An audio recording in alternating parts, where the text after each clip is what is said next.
Let's talk about what your tactics are now, because as I've said, you and Nawaz Sharif are sending your video links back into Pakistan, Sure. sometimes to thousands of people, demanding an early end to the Imran Khan government. And this is what he said, that the integrity of the army chief, General Qamar Javed Bajwa, had disappeared. He said that the general was responsible for levering him out of office and rigging 2018, as you've said, directly to the general, the chief of the army. He said, you packed up our government and you put the nation at the altar of your own wishes. You rejected the people's choice in elections and installed an inefficient, incapable group, leading to economic catastrophe.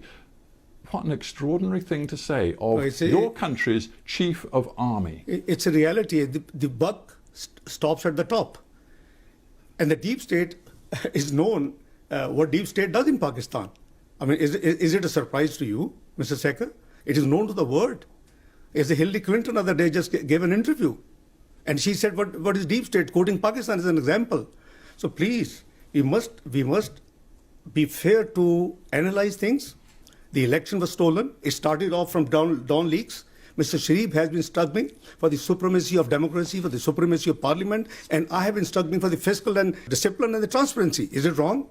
I mean, UK has been upholding the democracy and the democratic values. We would think that you would be supporting us. So let us be clear. You are saying that the Pakistani military, the army in particular, are subverting all democratic processes in your country. Is that what you're saying? This is the global reports. I mean, it's not... No, I want to be clear what you're saying. But because the Pakistani people will be listening to this interview, and you are condemning the military of your own country as subverting your democracy. It's not the military. I think we have to talk about the individuals.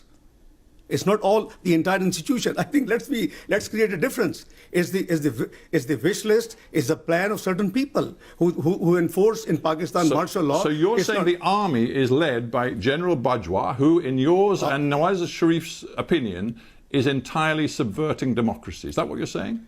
Well, I think I want to be clear. Let's re-articulate. What we are saying, that if the elections were rigged, it is now established without any ray of doubt. So if the elections were rigged and somebody has been planned, it's not we, it is the Interior Minister of Pakistan gave a statement that if Mr. Sharif had not got problem with the deep state and the institutions, he would have been fourth-time Prime Minister. Why would he say it? So let me be clear. You're now alleging that this is entirely unacceptable when your erstwhile boss and your very close ally, Nawaz Sharif, was working hand in glove with Pakistan's military dictator, General Zia, for many years. And suddenly he's decided that the military and the way they interfere in politics in Pakistan is entirely unacceptable. What kind of hypocrisy is that? No, I disbelieve this analysis. Frankly speaking, I disagree with you. Well, what bit of what I've just said is wrong? Maybe evolution process.